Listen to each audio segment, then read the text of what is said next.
Do you love the Tabernacle Choir? This year, the choir's music is everywhere you are. Listen to your favorite choir songs and music and the spoken word anytime you want on Alexa by simply enabling the skill. Alexa, play music in the spoken word. Now playing music in the spoken word. You can also download the Tabernacle Choir app, subscribe to the choir on YouTube, listen on Spotify, and have access to all their wonderful music. Happy listening. Best thing that's ever happened to you financially. Go. Easy. Sold my car on Carvana. Amazing offer. Really? I hit 200 on a scratcher. Did the scratcher come to your house and hand you a check? No. How many scratchers did you hit to get that? I hit a button on Carvana.com once. Okay, that's fair. It's like the lottery, except you always win. Not like the lottery at all, actually. Exactly. Inexplicably good. Offers worth bragging about. Sell your car today on Carvana. Pickup fees may apply. Good morning, DJ and PK. It's 97.5, the KSL Sports Zone. Welcome in on a Monday morning. A good weekend for Real Salt Lake. They got the win Saturday night, 4-0, shutting out Atlante. Now, it looks like half of MLS has got 2 wins and 6 points now. I don't see how they're going to advance, but they played 4 games without winning. It was time to snap that winless streak, and they did. For more on the win, here's RSL head coach Pablo Mastroeni with the media. KSL Sports. Pablo, winless in 4, so winless since before the World Cup break. How important is emotionally for the team just to get a W? Yeah, no, I think that's what really drives momentum, you know. And like I've said, we've played really well in some of these games that we haven't gotten results in, and it's just about putting it all together. Goals change games. One of the things that we talked about is if we get on the board early, and we can build momentum here. And again, great individual play in the box with Luna and Serge to get us going on the right foot, and then really kicked it up in the second half. And so again, a really good performance today. You know, where last game the ball hit the post and maybe we didn't finish a couple opportunities that could have saw us through. Tonight we capitalized on it, but it doesn't change the way we talk about process and the way we go about our work, right? And I think, but to your point, results definitely create momentum, create belief, and validate the work that we do on the day-to-day. That's just the 3rd shutout of the year. How meaningful is that? It's huge, man. You know, I think in particular, you know, just give a shout out to the coaches that work extremely hard on set pieces, right? Tonight we scored 1 on a set piece and defended really well on our defensive set pieces, right? And I think it's a part of the game that's often undervalued as far as the amount of work and the amount of commitment that you put into it. But really coming back from the World Cup break, it's something that we focused on. The coaches made some great changes, and to reap those rewards is really important. Again, because as we get towards the second part of the season and even in this tournament, set pieces are a valuable way to score goals and change momentum. So credit to the coaches, credit to the players who showed up tonight. As part of that shutout, Aris is in the middle, and we haven't seen much of him, his form, his health, whatever. What have you thought of him now through a couple games? Yeah, you guys, he's been training with us, and oftentimes, and you see this with guys like Luka Moisa, Aiden, new players that haven't played a lot of games, is you don't know who they really are until they get thrown into the fire. And I thought tonight Aris was exceptional. I thought he was exceptional. And he's still a young player, a young center back, and obviously that position you get better with age, you get angles better, you get distances, how to use your hands to defend. But I thought tonight he was top, and again that's what these opportunities afford. Willing to play younger players, but you got to do the work, and tonight he did the work. He looked comfortable back there in possession, out of possession, set pieces. He had a really good performance. Is it too early to say Pablo Ruiz is back? Again, I think that last game for me it was kind of case in point. It's the one thing that's often that doesn't get mentioned a lot is it's difficult when your appearances are in the 70th minute and the game state is such to really show your quality. Having started that last game and built into the game was really important for him. And I thought he was really good on both sides of the ball. Obviously scored the goal that got us the draw. And tonight, just coming in now with the confidence that he had from last game, now coming into this game and finding his way. And, he's doing some great stuff. I don't want to jinx anything. I think he's moving in the right direction. You can see that he's playing with a different type of mentality with the ball, against the ball. His spacing, his defensive positioning is vastly improved, and those are all things that we've talked about over the last year. And so, credit to Pablo, who's put his head down, waited for his opportunity, and now taking his opportunity. Booth's pace on the right side has just been really impressive. Mm-hmm. If Pablo were playing on the left, the way he used to hit those big diagonal forwards, it seemed like those two, even though they're not next to each other, are born to play together. Yeah, no, I think that's a great point, DJ. You want to jump on the staff? That's a great look. No, it's definitely, and one of the things we've been working with Booth is making sure that when the ball is on the weak side, his runs are to goal. We don't want the space behind the back line. We want, because he does have breakaway speed, and his greatest asset with the ball is his change of pace, and it surprises people because he's one of the quickest players on our team that you don't realize it until you're having to defend him. And so now what that opens up is, because this pace to hit it down the line and get behind defenses is so good. Now he's got the opportunity on the goal that he scored, which is coming inside, and he's been working on finishing with his left foot. So he's been doing great. Hey, Coach, congratulations on the win. Thanks. Matthew Casey, KSL Sports. You said yesterday it's sudden death for us. So if you could, please just tell us what your overall thoughts were on the game and what you thought of your team's response to that added pressure. Yeah, again, I think my role as a coach is to make sure I take pressure off the guys, but then we have leaders like Hoffa in the locker room and Dre and these guys where before the game they're talking about, listen, we keep talking about being the top team. It's enough. Like, we got to go out and do the business, and so I think it starts with that is if I go, guys, this is a sudden death game. We've got to go out. All of a sudden they get tight. They don't want to make mistakes. That's not for me. That's for them to lead themselves in those moments. For me, it's really to take pressure off and explain to them through video, like, this is what you're doing against Tigres. We just got to do it. We just got to be better in that final phase. And tonight, I think that first goal with Luna creating his magic in the box and making plays. And again, at the end of the day, this game in that zone is about making plays. And last game, I felt we left a little bit on the table. But tonight, whether it's Luna, Morgan, Serge, Saba, and Lenny coming in, Pablo, you got to make plays to score goals, and the guys were fantastic tonight. And I think that this type of performance obviously lends itself to belief that we can go through to the next round and we will control what we can, but we need another performance like tonight. Obviously, there was a lot of emotion and physicality that continued ramping up as the match went on. What did you make of the way your guys handled that without letting it affect the result? Yeah, I think and I said to the guys after the game, I've been in these games against teams from Mexico, and they're really savvy in the way they test your emotional state. And I think it started with their coach early days, and I think you feed off that energy. So it was never going to be a game where our players are not going to be emotional. And one of the things that I always said as a player is, like, my engine's revving at like 8,000 or 9,000 RPMs. It is going. And then something happens, and for me to act like a monk is impossible. But to understand that what I do in these moments can affect the team, and I think that's what the guys did a good job of. They met it, they didn't back down from it, but they also didn't let it affect their performance or the result. And I think that is really a big growth moment for our group in these type of games.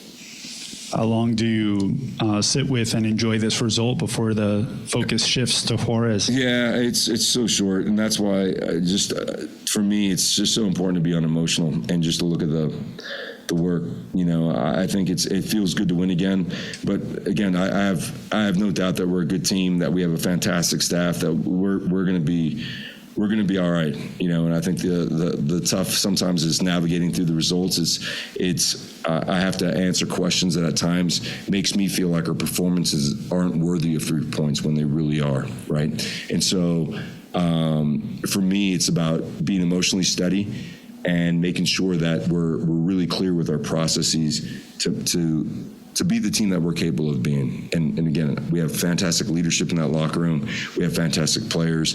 You know, like we talked about Arias, we talked about Zach Booth. These are guys that are stepping into positions that they're voids. And anytime they're voids, someone's going to fill it. How they do it, what type of opponent are they doing it with? And so it's just you know, a lot of credit to who we are as a team to be able to have players step in and perform like these guys. And that really takes everyone at the club. It's not just the locker room. It's everyone at the club that believes in the processes we have. So, I'm gonna have a beer tonight or adult soda, and then it's on to training tomorrow. And it's short-lived, Maddie. I guess short-lived. Thanks, Coach. Yep. Brian Goebel, Random Fan Podcast. How would you describe this game? Is it cathartic? First 4 games after the World Cup break, you found many different ways to not find a result. How would you describe this game tonight? Yeah, again, I think, Brant, I think it's the most important thing, I think, from a coaching perspective, when you're not getting the results that at times you feel you deserve. It's about keeping the ship steady and not riding these emotional highs and not being exuberant after wins, but also being steady when you don't get the results, because the performances are there, you know. And I think for the group tonight, obviously winning is why we do this. How you get there is really the secret sauce, right? You know, as I've had many coaches in the past that were on cloud 9 when we won, and then when we lost, you didn't even recognize who the person was the next day in training. And when you have so many games in such quick succession like we have in the next month, it's really critical to lay down some objective data, to be emotionally stable as a staff, to help these guys through times that are very difficult, because everyone now with social media has an opinion, and oftentimes when you read it and it's not good, it starts to wane on your belief. But again, I think that this group is very unique, where our training sessions, even tomorrow, will be super competitive. And there won't be anyone resting on their laurels. They know that this is good, but to be better, you have to have a better performance than you had tonight. Like this performance, if we play the same game, it might not be good enough against Juarez. So we've got to double down, and the way we do that is Monday through Friday. So an important result to again validate the work that we do. And now this is a standard, and this is what I said to the guys after the game, is you've just established a standard. And the great thing is we can celebrate it. The tough part is we got to raise the bar. There's a lot of curiosity, maybe some skepticism, a lot of different ways to describe this tournament. How has it been beneficial? It looks like the clubs are really kind of growing into this tournament, and a lot of passion between. No, it's a fantastic tournament. You know, I really think it's a great tournament, and in particular, I think because the way these teams approach the game, not only from a tactical perspective, which is unique, every team has their own different style, and it's not like you've seen them play 17 games to this point. So it's really the scouts that we're doing are really quick, but we're really focusing on our own development and the way we want to play and how our setup can affect our opponents. Along with that, it gives the players an opportunity that maybe aren't getting a lot of playing time, Pablo Ruiz, for example, to showcase his goods, right? And so I think it's just basically how you frame it from a coaching staff to the players.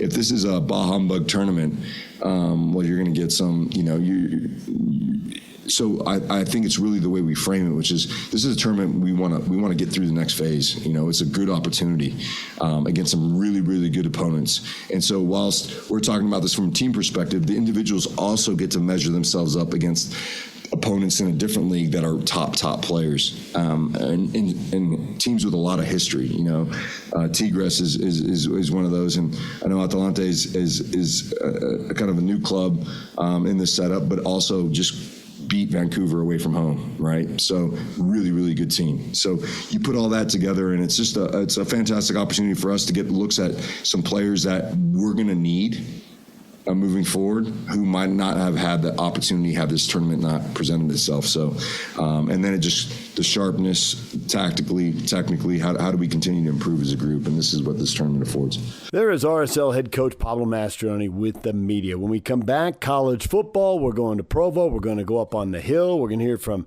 coaches. Stay with us. DJ and PK, it's 97.5, the KSL Sports Zone.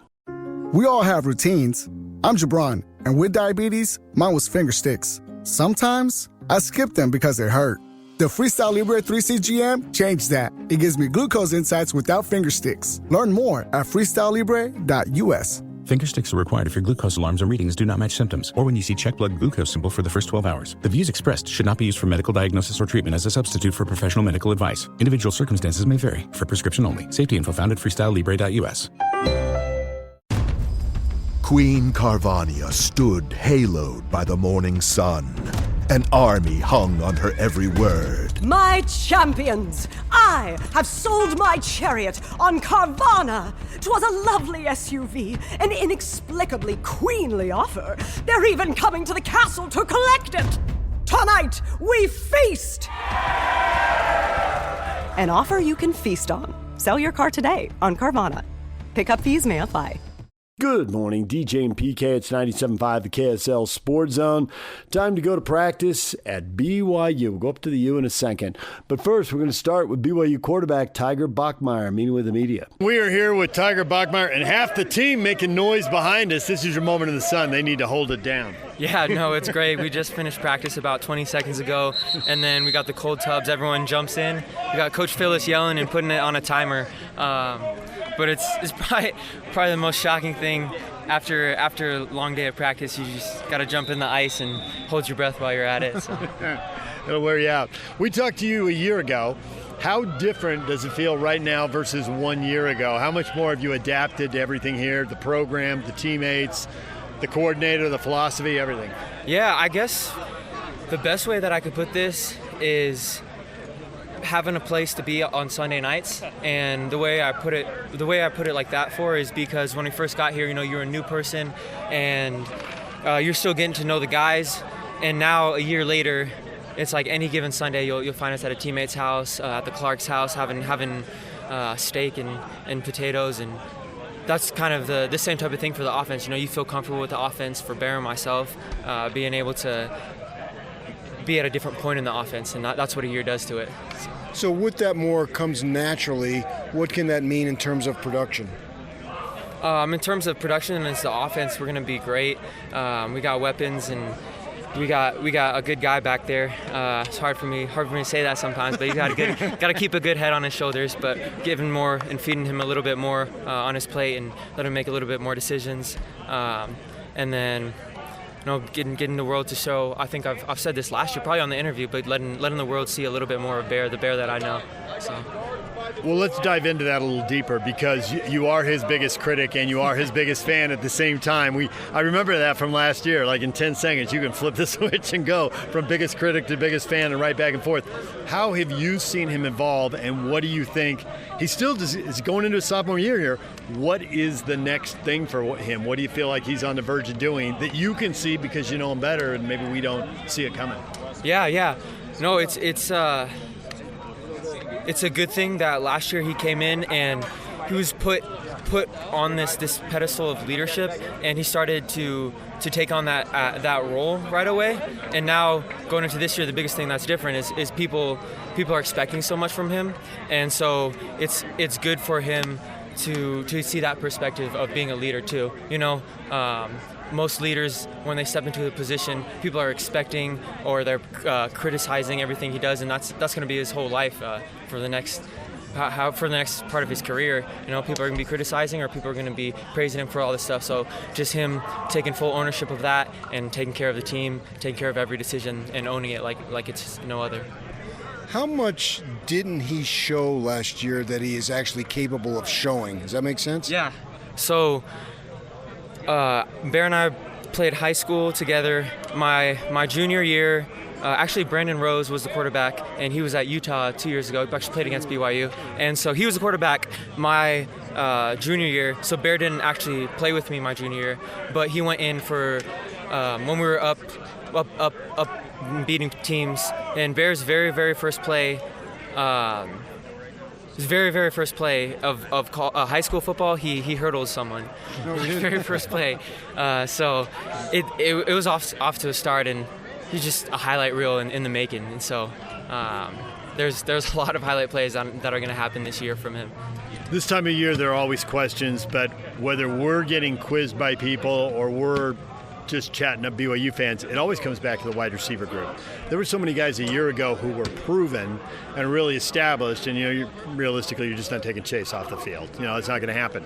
Now, there's opportunity because those guys aren't there. I think it makes people nervous because there's nobody they can look at and say, oh yeah, I know this guy, I know that guy, and I know they're going to do it for sure. How is that all playing out in the room as you all try to, there's a lot more air in the room than there was a year ago. Yeah, I mean, it makes people nervous to see us having an offense that's been electric for the past 20 years. So you tell me, look at the data, and tell me in September if we're worried about the receiver room. So we're going to be great. Okay, who's a better musician? I'm a little bit more classically trained. Bear's probably, I would give him as a performer, probably a little bit more out there, but I think I'm a better musician. That QB charisma, huh? Yeah, he's got a little bit, maybe like 1% more charisma than me. So I've listened to the stuff. In fact, I've bought a couple of tunes on iTunes of yours, and you're kind of all over the place. If you had to narrow it down, what's your go-to? As listening to music? Mm-hmm. Oh, I love old blues music, old gospel music, and then a lot of R&B and new country that's coming out. New country. See, there you go. There you go. All right. And that's what we played. That's what we played a lot. That's what we played a lot of. So. I'm down with that. I call some Jimmy Buffett. That was a fun song to play. Tiger, thanks for a few minutes. We appreciate it. Good luck this year. Thank you so much. It's been a pleasure. And keep at it. Let's go. Get excited, Cougs. I'm super excited for the season. It's close but far. Thank you. There's BYU quarterback Tiger Bachmeier. Now here's the offensive coordinator, Aaron Roderick. Look at the relaxed body language. You've done this drill before. You've got this down. What is new to learn, Aaron? You've been around the block a few times now.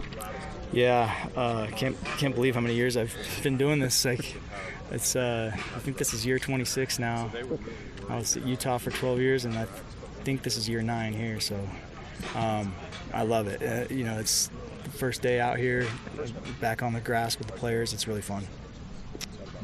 As we look at this team, we expect big things from Bachmeier, and I can remember you came on our show, and it was after Retzlaff's first season, and going into that offseason, now we know what happened, but that's not the point of the question, is that you listed some stats that you were expecting from him, and they were considerably higher than completion percentage than what he was his first year, and he didn't get an opportunity. But now we got Bachmeier, who's going to have that opportunity. Are you expecting the same type of level of production that you anticipated from Retzlaff if he had played that second year with Bachmeier now in his second year?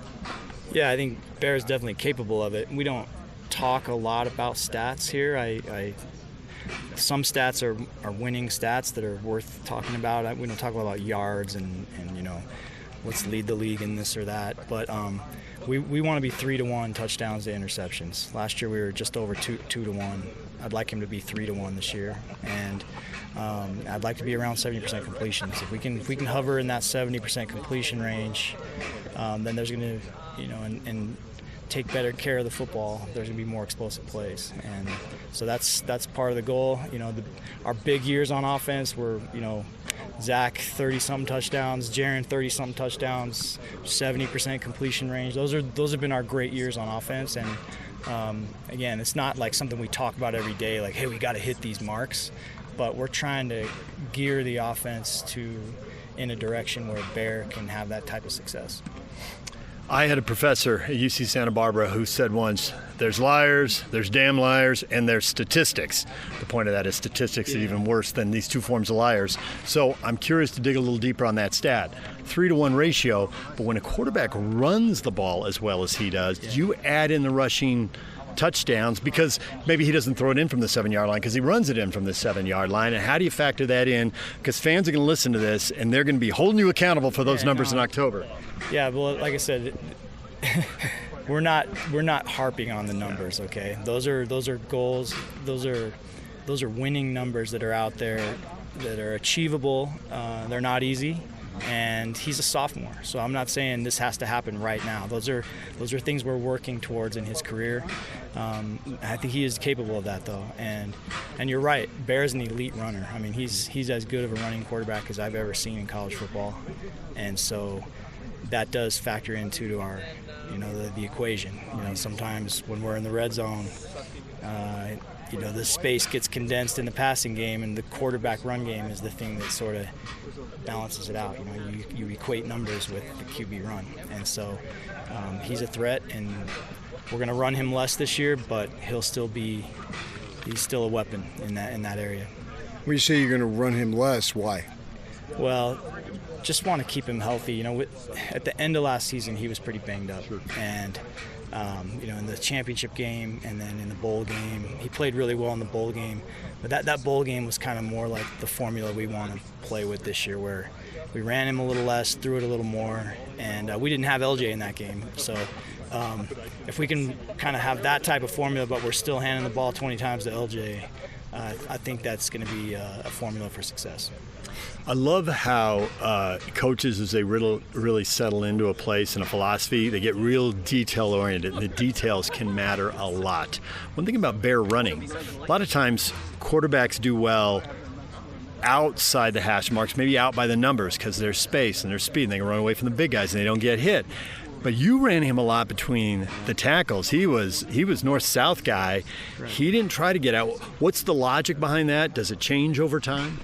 Yeah, he's a north and south runner. He's not a beat you with speed around the edge type of guy. He does run well. He has good speed, but he's a very north and south runner.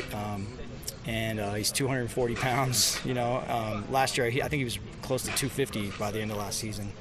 We've got him leaned up. So was DJ. He's a little leaner this year, and me too.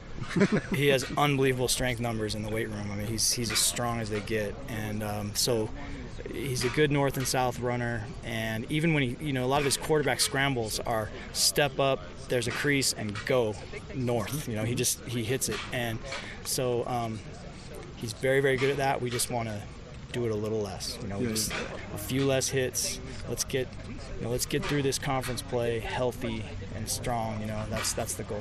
So that's not just a you play calling thing. We've had Riley Jensen on, and just a little bit of coaching he did. He's like, you got to break down the QB run game. What's designed, what's called, and what's just ad lib because of the way a pocket breaks down. So. 5 per game of one, 7 of the other. How do you? That's a good point. Yes. So it's partly play calling. It's partly our game planning. If you're putting a QB run in every situation of the game plan, then he's going to end up with a lot of carries. So there's certain situations in the game plan where we have to resist. Like, okay, it'd be easy to put a QB run here, but let's get another touch for LJ, or let's get a ball to one of our receivers on a jet sweep or something. And then you got to pick your spots where those QB runs are going to be in your game plan, and then when you get to the game, you got to just make sure you're not overusing them. And then the other part of it is just him being a good decision maker about, in the passing game, when to run, when it's worthwhile to take a hit, when it's better to just throw the ball away and play the next play. We're working our way through those things too. How much do you need more time to establish a depth chart there? At quarterback? Yeah. If we played today, Trayson Bourget would be number 2. He's doing a really good job. He knows our offense well. I have a lot of confidence in him.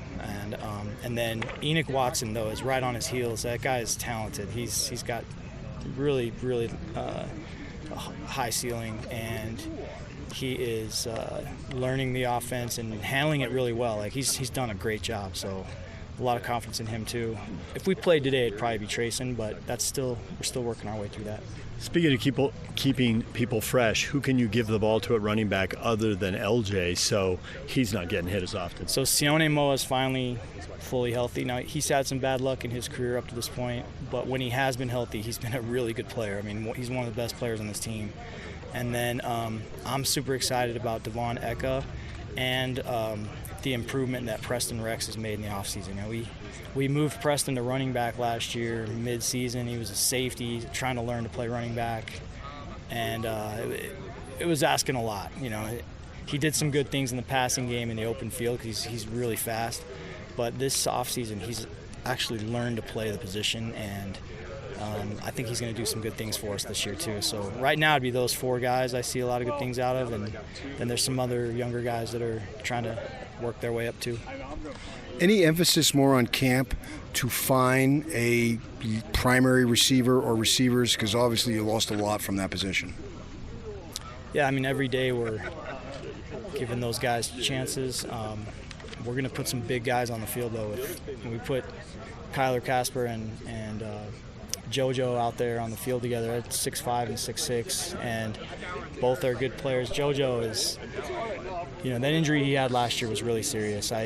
We don't talk a lot about the details of that stuff, but it was a tough injury, and one that even when he came back, it just every single ball you catch or every time you hit the ground or anything, there's a lot to it, and he's had a great offseason. I think JoJo's time is now, and then Kyler Casper has done great things since he's been here, and then Reggie Frischneck's doing a great job. Tiger Bachmeier's really improved. I have confidence in him. I'm probably going to forget somebody, and Legend Glasker, freshman, he will play this year. He's good. So those are our guys right now. I'm probably forgetting someone, but I believe in those guys. They'll step up. And we're better at tight end than we've been too, so that's the other part is the tight ends can help supplement that. You say better. Carson Ryan was really good, so you're just talking depth-wise? Yeah, depth-wise. I mean, I think these 2 guys are – I don't want to compare them to Carson. Carson did such a great job for us, but they are they're in that realm of what Carson did for us, and we have more depth there than we've ever had since I've been here. You talked at the top about, your quarter-century coaching. So along the way, you've worked with a lot of people. You had a year with Norm Chow when you were up at the U. And when Norm was here, there were similar questions about a wide receiver group one year. And you know how Norm gets sometimes, right? He just kind of gets because he goes, guys, we run this offense for a long time. The receiver who can run the pattern, make the break at 8 yards, not at 6, not at 9, but at 8, cut, and catch the ball if it's thrown to him. He can play. And he'll move the chains, and we'll get in the end zone, and we'll win games. Just do what you're supposed to do. The scheme will work for you. It's awesome to have all these physical attributes and to be able to win the 50-50 balls, but are you at a point where it's, guys, if you run the pattern, the scheme is going to work for you? Yeah, there's definitely an element of just being reliable that makes the offense go. It's the most... you want to invest in your most talented players for sure, and your most talented players should be your best players, but sometimes there's certain parts of the game or certain situations where you just need somebody that's reliable that can go get the job done. And Tiger Bachmeier is one of those guys. Like, he did some things for us last year that probably nobody noticed, but he was in the right place at the right time and makes a block that springs LJ on a run, or he sits down in his zone coverage where he's supposed to be, catches a ball, and moves the chains on 3rd down. Some of those things that don't take a ton of talent, that just take someone who's tough and smart and reliable. There's always a place for guys like that to play here, and that's been the deal here for a long time, right? There's a long time where BYU offense has just been about being reliable and executing, and that's still true. All right, well, congrats on another year. Stay one step ahead of the posse. That's the rule in the coaching profession. You're doing a good job of that. Yeah, 1 year at a time. All right. As soon as you think that you're this game will humble you fast. Yeah, I've learned that the hard way over the years. I also I've learned to enjoy the wins more, but this game will humble you, and we have to stay humble and be ready to go every week. Hey, Rod, thanks for the time. We appreciate it. Yeah. There's BYU offensive coordinator Aaron Roderick. When we come back, we're going to go up on the hill and hear from the Utes. Stay with us. Queen Carvania stood haloed by the morning sun. An army hung on her every word. My champions, I have sold my chariot on Carvana. 'Twas a lovely SUV, an inexplicably queenly offer. They're even coming to the castle to collect it. Tonight, we feast! An offer you can feast on. Sell your car today on Carvana. Pickup fees may apply. Good morning, DJ and PK. It's 97.5, the KSL Sports Zone. Welcome in. It is time right now to go up on the hill and hear from the Utes. Sharrieff Shah meeting with the media. Here's the Utes' longtime assistant coach. Sharrieff, obviously you're going to get a lot of questions about corners, but I want to ask you specifically about special teams. Sure. You are the coordinator of that group. How have you seen maybe Dylan Curtis or Ryan Phillips and the rest of the special teams unit come along from the end of spring to now? What's been fun is to watch somebody like Logan Castor. Logan is our long snapper, short snapper. He does all of our snapping. Logan's been in the program for years now. And when you think about Utah football, Logan is who I think about. Somebody that just works, doesn't complain, never asks for anything. Oh, I absolutely love him. And I love that he said, Coach, if I just focus on one thing and becoming the very best snapper for you, you think I can probably find a way on the field? Like, maybe. Not only did he find his way on the field, he found his way to becoming an all-conference long snapper. So I'm extremely happy about him. It's now about who's behind him.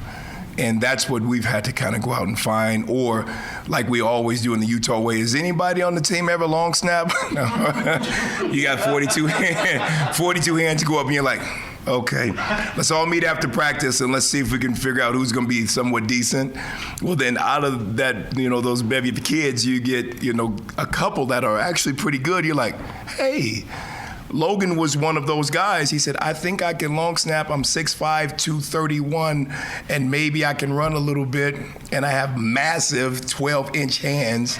The ball looks like a tennis ball when it's going back there. So, some people have God-given physical attributes that make it easier for them. He's one of them. And there's a kid behind him named Mitch Nielsen who's showing up. Another kid, Gage Victor, who we got from Snow College, who's also doing a fantastic job. Super pleased with what I think can be a very good long snapping group. Orion Phillips, when we first got him, he looked like my baby from Joe Dirt or something. He just looked crazy.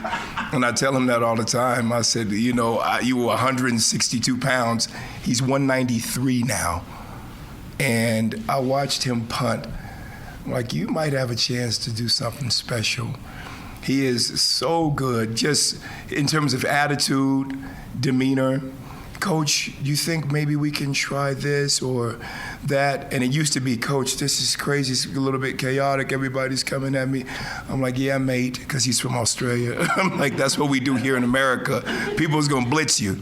So get used to getting the ball off faster. I like to go on and get my steps right. And I was like, look, punt the ball. Let's get this thing going. Well, he got good, and he got really good. And I think he's poised to be a lot better. Dylan Curtis is who I'm most excited to watch. He had a tough freshman debut, showed the capability of which we all thought he had. An outstanding elite leg. He still has it. Coming off of an injury that now I feel like he's probably just about 100% watching him kick in practice. I'm like, oh man, we might be pretty good. And at least if we're not as good as I think we'll be consistent. We'll be good enough to, I think when Coach Scally looks and says, should we put our field goal unit on? I'm like, Coach, go right now. And we all feel good about it, and the kids feel good about it. So that's what you love to see coming out of spring. That's what was been happy. I love Tanner Cragen, a young man that we got who was with us, went to Utah State, I then think to UTEP, and now is back. Love him. He's a kicker and a potential punter for us. So long snappers, punters, kickers, but at least we're in a good spot where we can continue to grow some kids and get people better and get ready for this season. Coach Shah, you've obviously had a very close relationship with Morgan Scally, as you did with Kyle Whittingham. I want to ask you just about the decision to stay with Morgan and stay at this program instead of going to Michigan or even other places. What was that process like for you, and was it an easy decision to make, just given your relationship with Morgan? Coach Witt, I would not be coaching had it not been for Coach Witt. I wouldn't be here. So I will always love Coach Witt. Always, forever, has a very special place in my heart. So when he initially left, it was something that I had to consider. I knew where I wanted to be. I know I wanted to be with Coach Scally, but Coach has a way of being very persuasive, Coach Witt. He can be very persuasive, and when I talk to my wife and just going through the things that I still wanted to be able to achieve here, it made sense. It was what was in my heart to be with Coach Scally. We had a lot of plans that we sat in the corner, that defensive room for years, just well, if I were this and if I could do that, wishing, and now some of these things are starting to come to fruition. No, you don't want to go anywhere. You want to see if you can make those dreams a reality. So, man, I absolutely love what I believe Coach Witt is going to build, but my home was here. It was with the guy that, I was able to cut my teeth with. And on the defensive side of the ball, it's with the thought and expectation that we want to win in a big way. We want to do what Indiana showed everybody that you can do if you can assemble the right young men, have the right culture, the right mindset. You can do that. That's not a one-off. I think that's going to become more apparent and more commonplace than people think, especially with what's happening in college football, what's been happening, transfers, more good players and on virtually damn near every team. So I wanted to be here. Last one from Josh. You have a lot of competition in your room. I know you're never satisfied with where. Never. But where are they right now? Do you feel comfortable that you have guys that can get out there? I think in spring you were saying they were a little too physical. Are you at a point now where you feel comfortable with at least where you're at? I'm at a point right now where I can look in my room and say, these 5 or 6 guys should be able to really help us.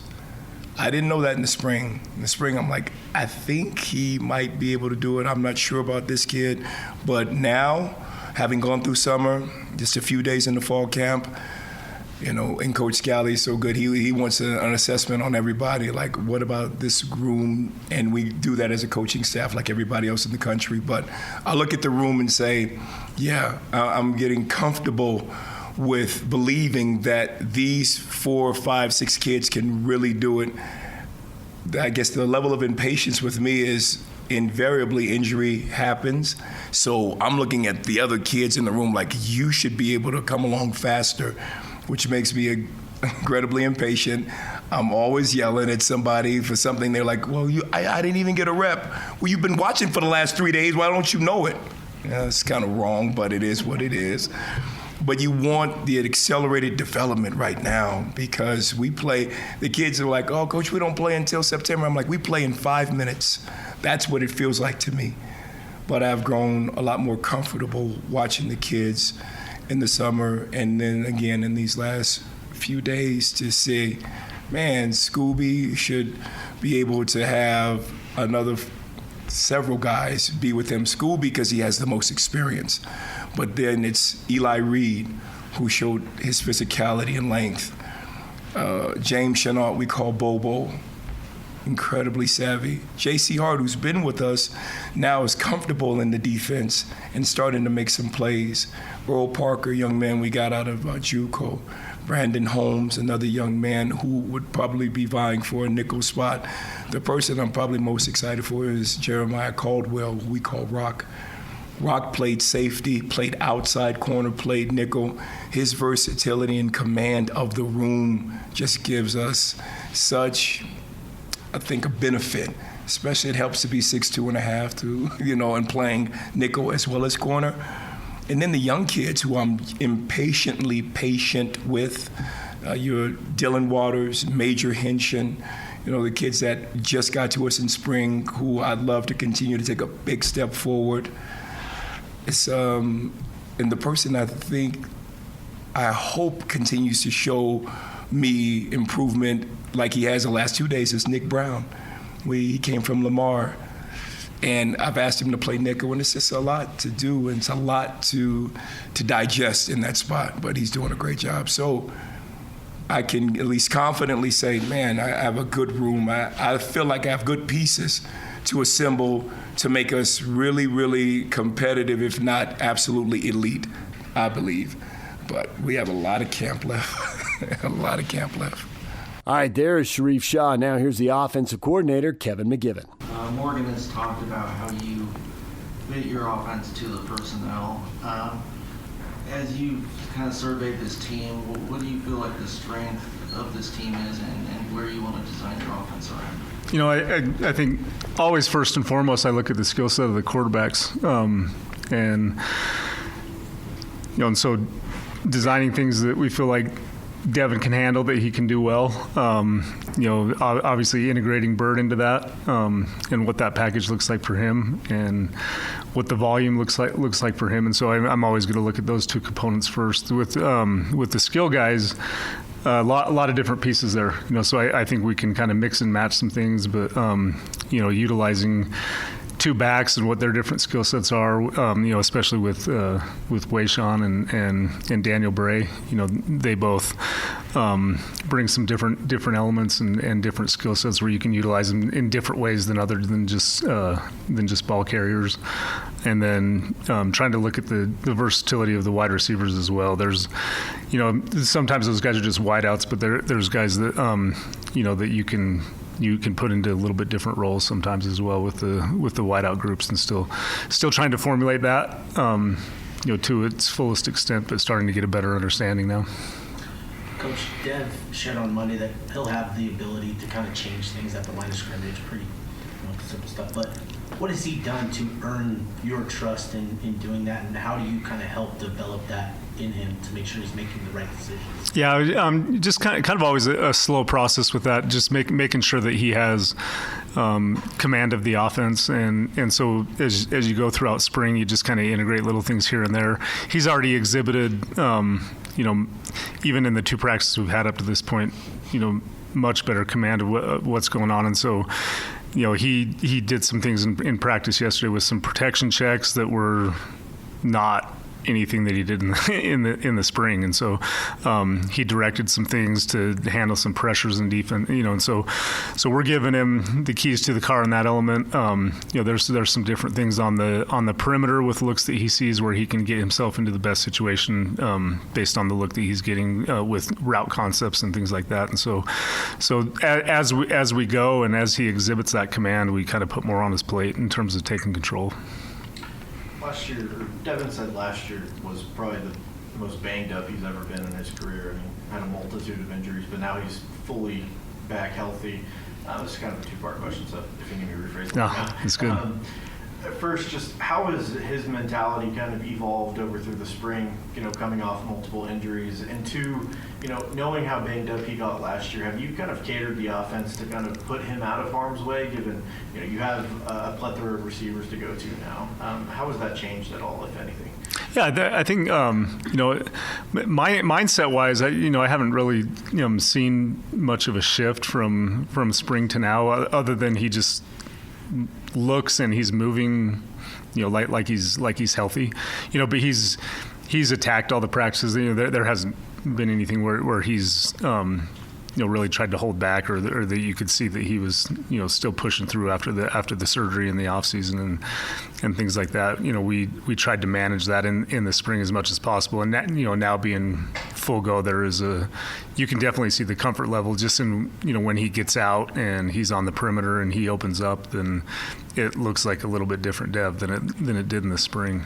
What was the second part? Sorry. Just given how banged up he was last year, and now that the offense has so many weapons on the perimeter, does that change maybe run heavy versus maybe pass heavy? Yeah, I wouldn't necessarily say the run pass ratio. That can always change from week to week based on how you're trying to attack an opponent. But I think given the fact that we have weapons out there that we want to feature, then that could shift a little bit of the focus. I think what we tried to focus on in just with his development, knowing what he can do, has pushed him into that realm a little bit more, and then always sensitive to to how many hits the quarterback is going to take, whether it's how we're constructing our protection or what we're doing with him in the run game, and then also knowing how much he just creates on his own.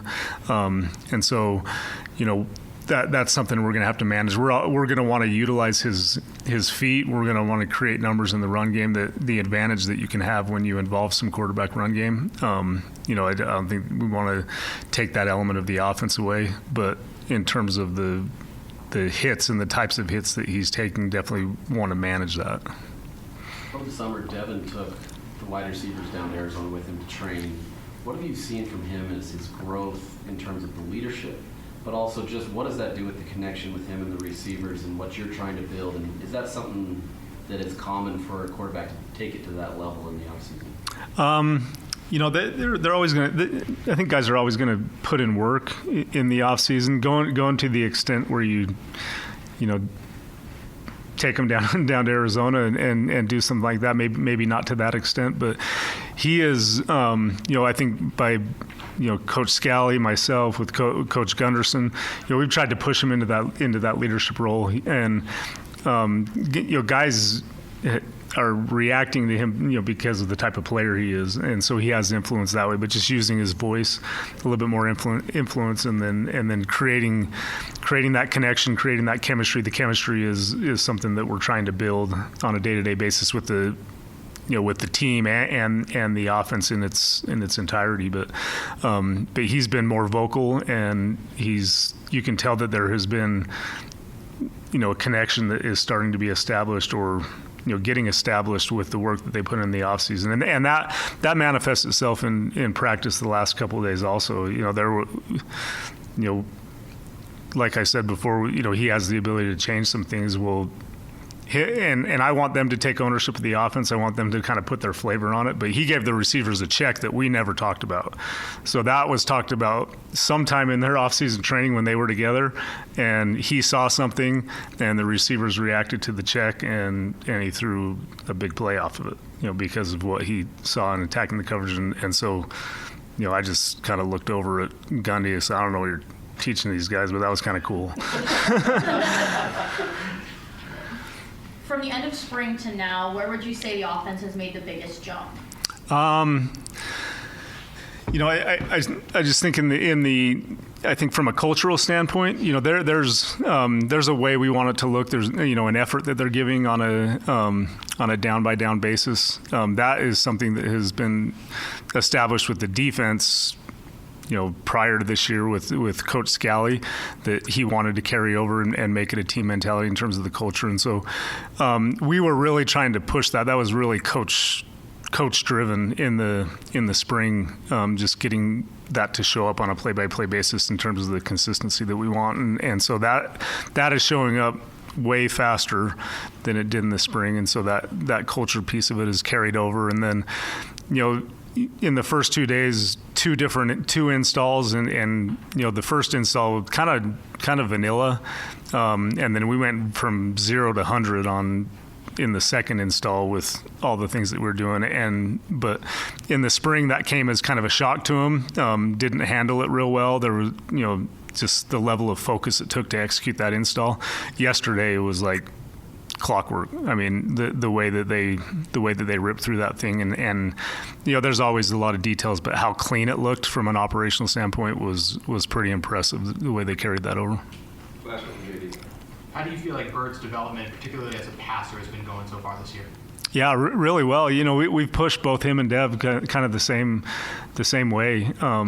In terms of becoming elite decision makers and having elite processing skills, and being able to apply concepts to coverage, defensive looks, things like that. And so I would say Bird has made incremental progress, and again, early on in fall camp, that development through the spring is already showing up. And, and I think where, some of the tight windows that you would say, quarterbacks are being a little bit risky, but as long as it's calculated risk, there's been some ball placement in the first couple of practices where you can tell he's much more comfortable ripping that in there because he knows what he's seeing, and it's not so reactive. There's Utah football offensive coordinator Kevin McGiven. We're going to take a break. When we come back, what is trending? The headlines are next.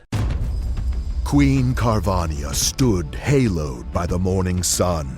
An army hung on her every word. My champions, I have sold my chariot on Carvana. 'Twas a lovely SUV, an inexplicably queenly offer. They're even coming to the castle to collect it. Tonight, we feast. An offer you can feast on. Sell your car today on Carvana. Pickup fees may apply.